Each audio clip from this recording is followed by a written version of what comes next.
ప్రేమ అనేది ఒక ఐడియా కాదు. ఆలోచన లేనప్పుడే ప్రేమ ఉంటుంది. ప్రోపగేషన్ యొక్క పనిముట్టు ప్రేమ కాదు.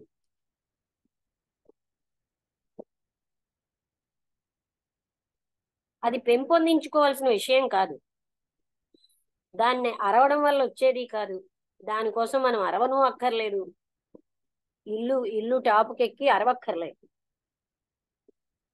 ఎప్పుడైతే ఆ జెండా, నమ్మకం, నాయకుడు, ఐడియా, ఒక ప్లాన్డ్ యాక్షన్ పోతాయో అప్పుడే ప్రేమ ఉంటుంది.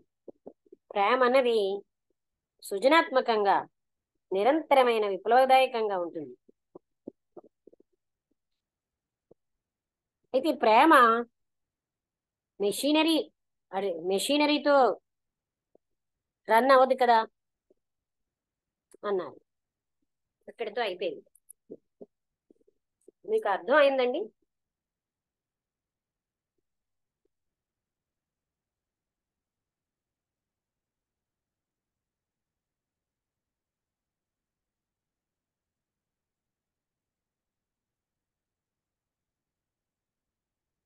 అందరికీ అర్థమైందా?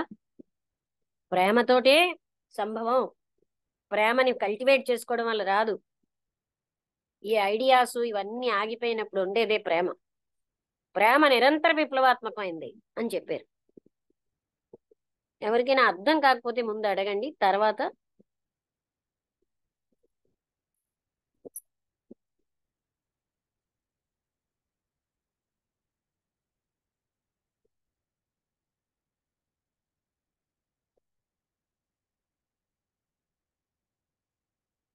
రాంబుద్రి గారు చెప్తారా? వసంతలత చెప్తావా?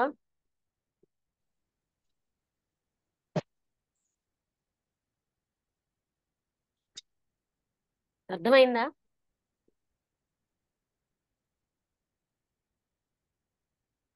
నమస్తే మేడం. నమస్తే. అదే మేడం, అంటే ఆ ఈ ఈ యొక్క అసమానతలు అనేది మామూలుగా మన ప్రజ్ఞలోనే ఉన్నాయి. ఆ దీనిని వీటిని మనం ప్రయత్నంతో నిర్మూలించడం అనేది మన వల్ల కాదు. ఆ ఏ, ఇది ఇది ఏమవుతుందంటే ఆ మనం అనుకుంటున్నాము ఈ ప్రయత్నాల వల్ల సమైక్యత తీసుకొచ్చి ఏదో సాధిద్దామని, ఏదో ఒక మంచి ప్రయత్నం కదా, సమాజం ఐడియా, కోసం ప్రయత్నం ఐడియాలజీ, ఆదర్శాలతో. ఆదర్శాలతోటి ఒక ఒక గొప్ప సమాజాన్ని ఏదో తీసుకొద్దామని ప్రయత్నాలు చేస్తా ఉన్నాము. దానికి ఒక్కొక్కరు కొంత గ్రూప్ అవుతున్నారు. కొన్ని భావాలతో కలిపిన వాళ్ళంతా ఒక గ్రూప్ అవుతున్నారు. అది రాజకీయమైన గ్రూపులు కావచ్చు, మతపరమైన గ్రూపులు కావచ్చు. ఇలాగ గ్రూపులు అవుకుంటూ ఆ, నాదే గొప్ప అనే ఒక భావంతో మనం పరస్పర విరోధాన్ని పెంచుకొని, అంటే ఎదుటివాడిది మంచిది కాదు నాదే గొప్ప అనే ఒక భావంతో ఆ మనం గ్రూపులను సపోర్ట్ చేసుకుంటూ, అది మనము ఈ యొక్క భావ పరంపర ఏదైతే ఉందో ఆ యొక్క ఆ, ఆ యొక్క ఏదైతే ఉందో దాన్ని సాధించడం కోసం మనం వ్యతిరేక గ్రూపులను విమర్శిస్తూ వ్యతిరేకిస్తూ మనము ఈ యొక్క సామరస్యం సాధించాలని ప్రయత్నం చేస్తా ఉన్నాం. అయితే మనకి ఎంత ఆ, మన మన మన మనం నమ్మిన విషయం మీద మనకి ఎంత ఇది ఉందో ఎదుటి వాళ్ళకు కూడా అదే భావన, అదే ఇది వాళ్ళకు కూడా ఉంటుంది వాళ్ళు నమ్మిన విషయం మీద. కాబట్టి ఇది సంఘర్షణ తప్ప సామరస్యం అనేది ఎప్పటికీ రాని పరిస్థితి. ఇంకొకటి ఏంటంటే, ఇప్పుడు ప్రతి మనిషికి ఒక ప్రజ్ఞలో తేడాలు ఉన్నాయి. కొంతమంది కొన్ని విషయాలను తొందరగా గ్రహిస్తారు, కొన్ని విషయాల్ని లేటుగా గ్రహిస్తారు, కొంతమంది అసలు గ్రహించలేరు.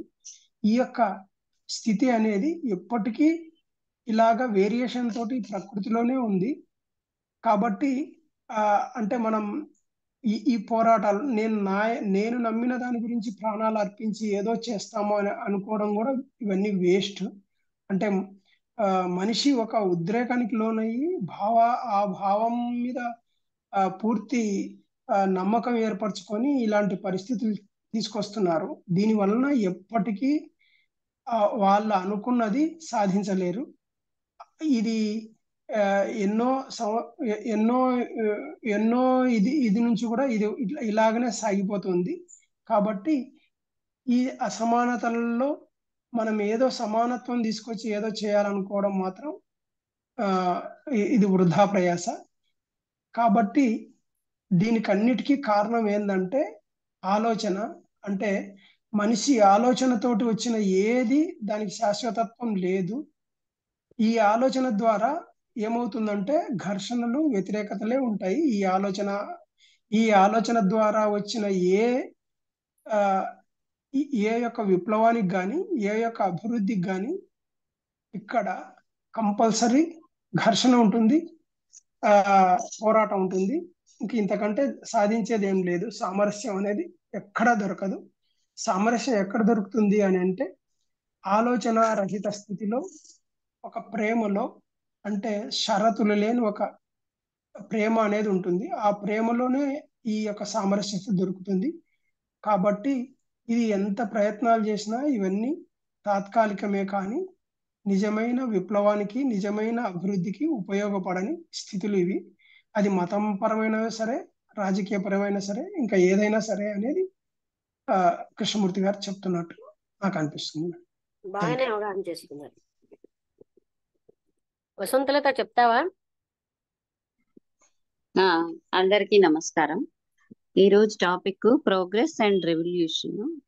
మొదలు పెట్టడంలోనే ఆయన నాకు ఇందులో అంటే 2 భావాలు, పాయింట్స్ క్లియర్ గా అనిపించాయి. ఫస్ట్ పాయింట్ లో అతను ఒక అంటే మన హిందూ ప్రీస్ట్స్ ఎవరోని వేద పారాయణం గాని జోరుగా చాలా మంత్రాలు అవి చదువుతున్నారు ఒక టెంపుల్లోని.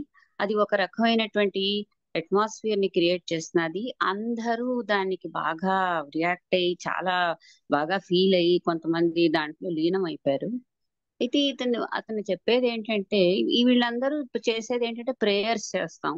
ఎందుకు అంటే మన అందరం బాగుండాలి, మన ఫ్యూచర్ అనేది చాలా బాగుండాలి అని ప్రతి వాళ్ళకి ఒక రకమైన కోరిక ఉంటుంది. ఇక్కడే ఉన్న పాయింట్ ఏంటంటే మనము ఏదో ఫ్యూచర్ లో ఏదో బెటర్మెంట్ ని ఆశిస్తూ ప్రెసెంట్ ని ఎప్పుడు తక్కువగానే చూసుకుంటాం, అసంతృప్తికరంగానే చూసుకుంటాం. ఇంతకంటే బెటర్ లైఫ్, ఇంతకంటే బెటర్ కండిషన్ ఉండాలి అని ప్రతి మనిషి, అది ఆ టెంపుల్లోనే కాదు, ఏ సొసైటీ చిన్నప్పటి నుంచి పెద్దప్పటి వరకు అందరూ ప్రెసెంట్ ని సంతృప్తికరంగా చూడకుండా ఫ్యూచర్ లో ఏదో చాలా బాగుండాలి నా జీవితం అనేటువంటి కోరిక, ఏదో అభివృద్ధి సాధిస్తాం అనేటువంటి ఫ్యూచర్ గురించి, బెటర్మెంట్ గురించి ఆలోచిస్తారు కానీ ప్రెసెంట్ ని చూడరు. ప్రెసెంట్ లో బతకడం అనేదే అసలైనటువంటి స్థితి. ఆ ప్రెసెంట్ ఏమిటి అన్నది మనం ఎప్పుడూ చూస్తూ ఉండాలి. కానీ ఎవ్వరూ ప్రెసెంట్ ని ఇంతకంటే బాగుండాలని, ఈవెన్ ఒక ప్రొఫెషనల్స్ కూడా ఇది బాగులేదు, ఇంతకంటే మంచి బాగా డబ్బు ఆర్జించుదాం, మంచి ప్రొఫెషనల్ పొజిషన్ లోకి వెళ్దాం అనేటువంటి అందరికీ ఎడతెగని కోరికలు అనేవి ఒక అసంతృప్తినే తెస్తుంటాయి. అది చెప్తున్నారు అక్కడ. అంటే మనం ఎప్పుడు ప్రెసెంట్ లో బతకం, ఫ్యూచర్ లోనే బతుకుతూ ఉంటాం. ఫ్యూచర్ లో ఏదో మంచి బాగుంటుంది. మతం వాళ్ళు కూడా అదే అంటారు, నీకు స్వర్గం వస్తుంది. ఒక రకమైన ఎమోషనల్ గా ఎమోషన్ క్రియేట్ అయింది. ఆ క్రియేట్ లో మేము ఏదో అభివృద్ధి చెందిపోతున్నాం అని ఫీల్ అవుతున్నారు. అది సెన్సేషనల్ ఇది అన్నమాట అది. సో అదా చెప్తూ అతను అన్నారు, ఇలాగే వీళ్ళు ఎలా అయితే ప్రేయర్స్ అవి చేస్తున్నారు అలా చేసి మంచి జీవితం కావాలి. అలాగే ఎన్నోటువంటి సంస్థలు కూడా విప్లవాలను తీసుకురావాలి. ఈ సమాజంలో బోల్డ్ ఇన్ఈక్వాలిటీస్ ఉన్నాయంటే కమ్యూనిస్టులు గాని, సోషలిస్టులు గాని, తర్వాత రకరకాల క్యాపిటల్స్, వీళ్ళందరూ రకరకాల ఐడియాస్ తో సమాజాన్ని మార్చిద్దాం, ఇంతకంటే మంచి సమాజాన్ని తీసుకొద్దాం, ఎక్కడైతే కంప్లీట్ వర్గ విభేదాలు ఉండవు అలాంటివి తీసుకొద్దామని ఆలోచనలతోని ప్రయత్నిస్తారు. ఇవన్నీ ఐడియా బేస్డ్ రివల్యూషన్సే. ఈ అతను చెప్పింది ఐడియా బేస్డ్ రివల్యూషన్స్ ఎప్పుడు మన ఐక్యతని తీసుకురాలేవు. ఎందుకంటే నీ ఐడియానే నువ్వు గొప్పగా చూసుకుంటావు, అవతల వాళ్ళ ఐడియాని నువ్వు తక్కువగా చూస్తావు. ఈ విధంగా ఏంటంటే విభేదాలే సృష్టిస్తాయి. కానీ ఐడియా బేస్డ్ రివల్యూషన్ అనేది ఎప్పుడూ ప్రపంచంలో ఒక అంటే దాన్ని ఏమిటంటారు, కంప్లీట్ అభివృద్ధిని గాని ఒక పీస్ ని గాని ఏవి ఎస్టాబ్లిష్ చేయలేవు అని ఆయన అంటున్నారు. ఎందుకంటే డెఫినెట్ గా నీ గ్రూప్ వాళ్ళు నీకు నచ్చుతారు, నీతో నీ ఐడియాస్ తో సపోర్ట్, నీ ఐడియాస్ ని సపోర్ట్ చేసే వాళ్ళే నీకు కరెక్ట్ అవుతారు, అవతల వాళ్ళని నువ్వు క్రిటిసైజ్ చేస్తావు. ఈ విధంగా ఘర్షణ అనేది ఒక గ్రూప్ కి ఇంకో గ్రూప్ కి మధ్యన ఎప్పుడు ఉంటుంది. సో ఇదన్నీ సూపర్ఫిషియల్ సంఘర్షణలు, సూపర్ఫిషియల్ ఐడియాస్ ను. సో ఐడియా బేస్డ్ రెవల్యూషన్ ఎప్పుడు ప్రపంచంలో బెటర్మెంట్ అనేది తీసుకురాదు. తీసుకొచ్చేది ఒకటే, అది ప్రేమ అని చెప్తున్నారు. ప్రేమ అనేది ఎప్పుడూను వీటన్నిటికీ అతీతమైనటువంటి స్థాయి. ఈ ప్రేమలో ఏంటంటే ఒక మనిషికి ఇంకొక మనిషికి విభేదం అనేది ఉండదు. తను ఎలాగో మిగతా వాళ్ళని కూడా అలాగే మనిషి చూస్తాడు, irrespective of difference in ideas. ఏంటంటే మనుషుల్ని రెస్పెక్ట్ చేస్తారు, ప్రేమిస్తారు, అభిమాని ఇవన్నీ ఉంటాయి. సో అలాంటి ప్రేమే మనని రివల్యూషన్, ట్రాన్స్ఫర్మేషన్ అవి తీసుకొచ్చేటువంటి ఇదే అసలైనటువంటి రివల్యూషన్. ఐడియా ప్రేమ బేస్డ్ ఐడియా రివల్యూషన్ మీద ఆధారపడి ఉండదు. ప్రేమ అంటే ఐడియా మీద ఆధారపడి కల్టివేట్ చేసుకుంటే వచ్చేది కాదు. అదే అంటే అంటే ఈ ప్రతి మనిషిని మనిషిగా చూడడం అంటే ఈ ఐడియాస్ తో సంబంధం లేకుండా ఒక అస్తిత్వంగానే చూడడం,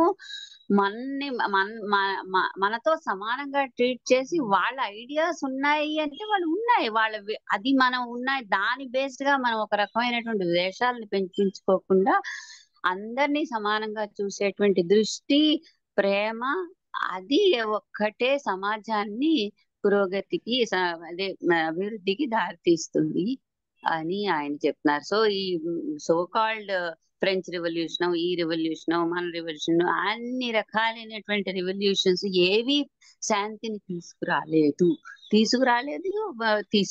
కూడా.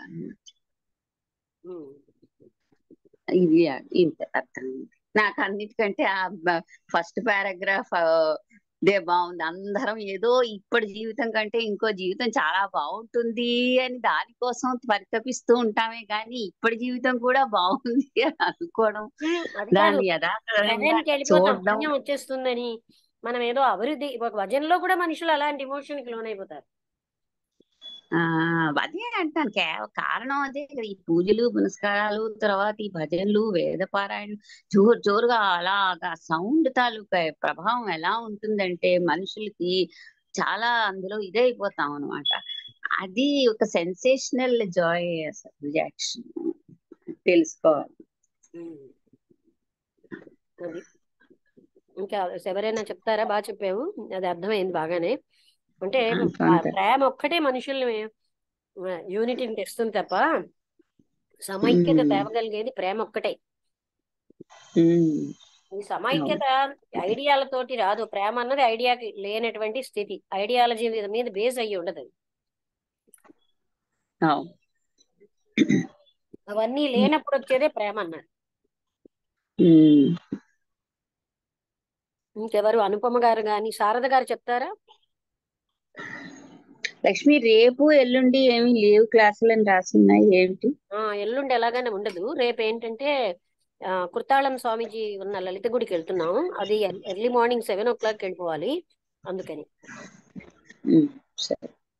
అక్కడ తర్వాత వచ్చాక అన్ని వివరాలు చెప్తాను. అంటే నాకు మురళీధర్ గారని ఆయన సహాయం వస్తారనమాట.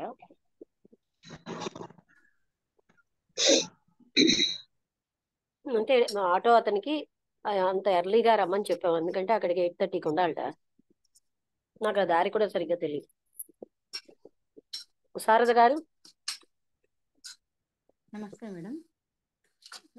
అర్థమైంది మేడం, బాగానే చెప్పడానికి. ఇంకా వసంత మేడం సార్ అన్న చెప్పారు కదా, ఇంకా ఏం చెప్పాలో తెలియట్లేదు మేడం.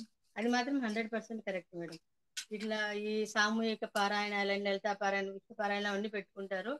దానివల్ల ఇంకొకటి అది ఎలా అయిపోతుందంటే పర్సనల్ వాళ్ళలో ఉన్నది ఇట్లా దేవుడి మీద పెట్టేసి అదొక నెగిటివిటీని క్రియేట్ చేసి అది కూడా జరుగుతోంది కొన్ని. అంటే మామూలుగా రియల్ గా మనం చూసేవి ఇవన్నీ. అది నెగటివిటీ ఎక్కడ అంటే అది సామూహిక డిఫరెంట్ డిఫరెంట్ అంటే సామూహిక పారాయణం అంటే వాళ్ళకు అంటే ఏమంటారు మేడం, వాళ్ళకు కన్వీనియంట్ గా ఉన్న వాళ్ళని కలెక్ట్ చేసుకొని చేస్తారు. మిగతా వాళ్ళకి అది ఆపోజిట్ అయిపోతుంది. మిగతా వాళ్ళకి ఆపోజిట్ అయిపోయి అది వాళ్ళు వేరే ఇంకొక దానికి ఇది చేస్తారు. అలాంటివి కూడా మామూలుగా జరుగుతుంటాయి కదా మేడం. అది ఇది ఇండైరెక్ట్ గా ఇది అంటే రివల్యూషన్ కిందకే వస్తుంది కదా, ఇండైరెక్ట్ రివల్యూషన్ కిందకే అది అంతర్గతం. వస్తుంది. పారాయణ అందరూ కలిసి ఒక సమైక్యంగా చేశారు అనుకోండి. ఇప్పుడు ఆ అవును బ్రాహ్మణులలో అలాంటి భేదాలు లేకుండా చేస్తున్నారు కదా ఆ వేద పండితులు. అవును భేదాలు లేకపోయినా ఒక మంచి ఇమోషన్ వస్తుంది. అదే మనం ఏమనుకుంటాం, అదే చాలా ఉన్నత స్థాయికి వెళ్ళిపోయామని భ్రాంతి చెందుతాం. ఎమోషన్ వస్తుంది, హ్యాపీగా. అది ఇంకా మేమంటే కొంచెం డివోషనల్ గా ఇంకా హై స్టేజ్కి వెళ్తున్నాము అన్న ఫీలింగ్ కూడా వస్తుంది మేడం. అదే చెప్తున్నారు, అది ఒక సెన్సేషనే. అవునా, అది కూడా ఇండైరెక్ట్ గా రెవల్యూషన్ కి అవుతుంది అని అర్థమవుతుంది. చెప్పండి.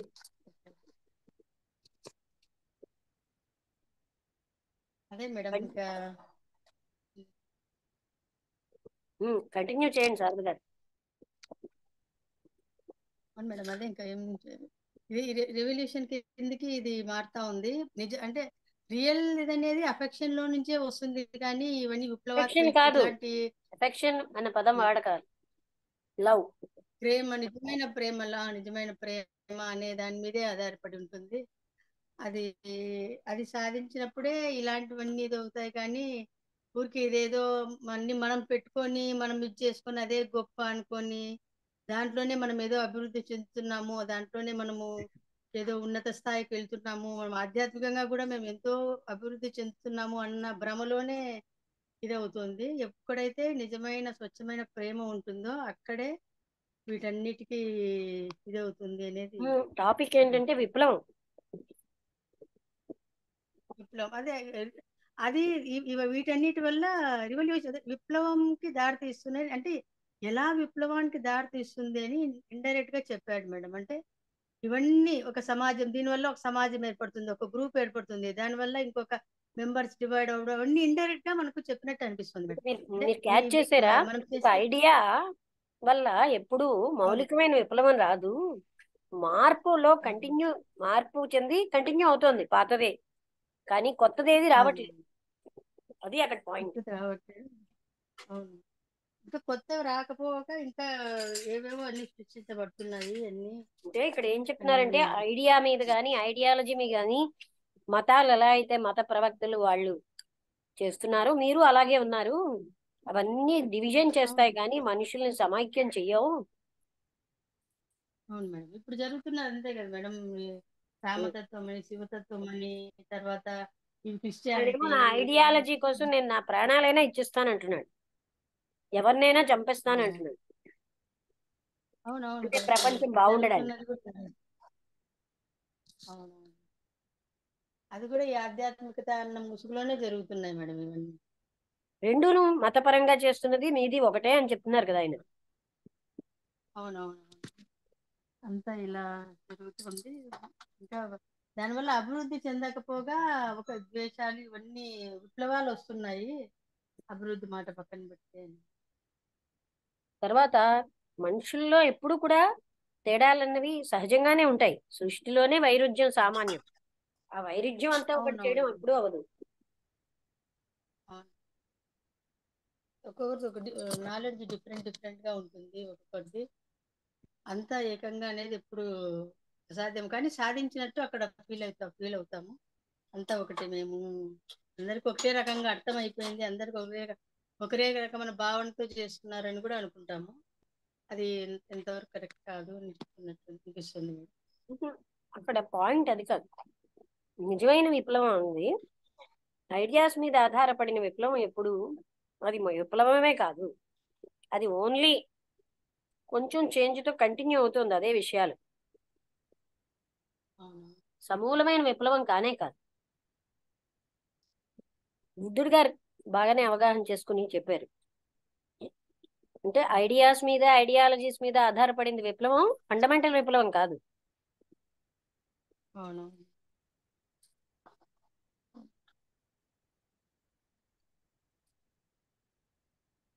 అనుపమ గారు మీరు చెప్తారా? అవును, ఇది రామబుద్ధుడు గారు చెప్పండి. మేడం, అంటే ఇప్పుడు వేల సంవత్సరాల నుంచి ఇదే జరుగుతుంది, కానీ ఎక్కడన్నా ఒక దగ్గరైనా ఏదన్నా ఆ స్థితిని దాటి వచ్చిన పరిస్థితి అయితే ఎక్కడ కనిపించడం లేదు మేడం. అవును. అది అలాగనే ఉంది.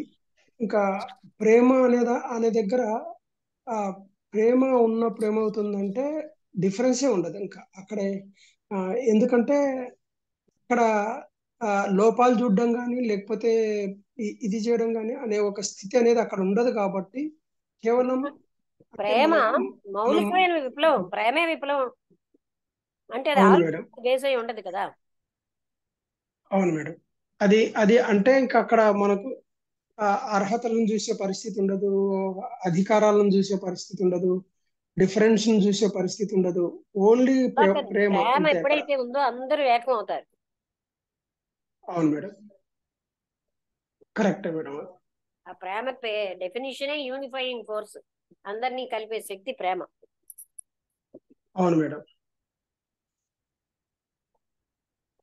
అది ఎలాంటి వాడైనా ఆ ప్రేమగా ఉన్నారు అంటే అతని చుట్టూ ఆ, ఒక ఇది అనేది ఏర్పడిపోతుంది మేడం. ఒక వలయం అనేది ఏర్పడిపోతుంది, శాంతి వలయం. అంటే అతని చుట్టూ జ అంటే ఇంకా నిజం అని అతను కాదండి, ప్రేమ ఏ అన్నది పొజిషన్. ఉంటే ఐడియాలతో సంబంధం లేని, ఆలోచనతో సంబంధం లేనప్పుడు, ఇవన్నీ ఆగినప్పుడే ప్రేమ వస్తుంది. అప్పుడు ఆ వ్యక్తి అవును అని మేడం. కాదు ఇక్కడ. ఎప్పుడైతే ప్రేమ అన్నది వచ్చిందో అప్పుడు వీటన్నిటికీ ఉమ్, తావు లేదు అక్కడ. ఐడియాలన్నీ లేవు అవును మేడం, అక్కడ. Correct madam. ప్రేమలో సమూలమైన విప్లవం ఉంటుంది. ప్రతి నిమిషం కూడా ఎప్పటికప్పుడు వదిలేస్తూ ఉంటాం గతాన్ని. ఉమ్, అటువంటి ప్రేమ కోసం చెప్తున్నారు కదా. అవును మేడం. నేను ప్రేమిస్తున్నాను అన్న ప్రేమ కాదు అక్కడ.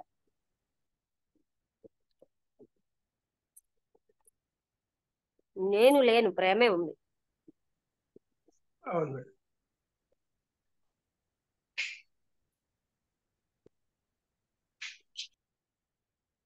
ఇంకా ఎవరికైనా డౌట్స్ ఉన్నాయా? అనుపమ గారు చెప్తారా? అర్థమైందా?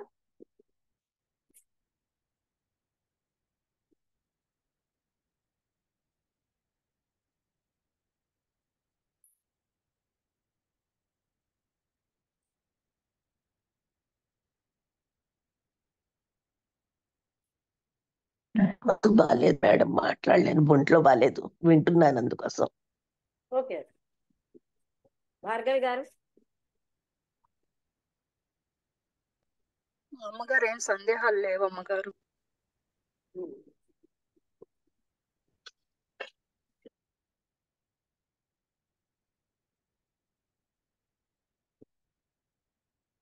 అయితే ముగించేద్దామా?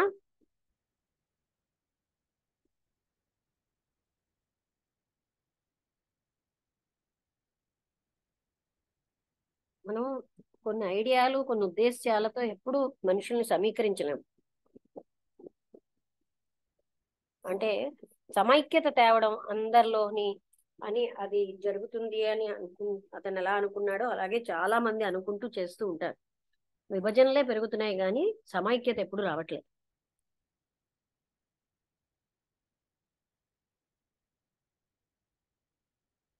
ఓకే, అయితే కంప్లీట్ చేసినా ఆపేద్దామా ఇవాళకి? Okay madam.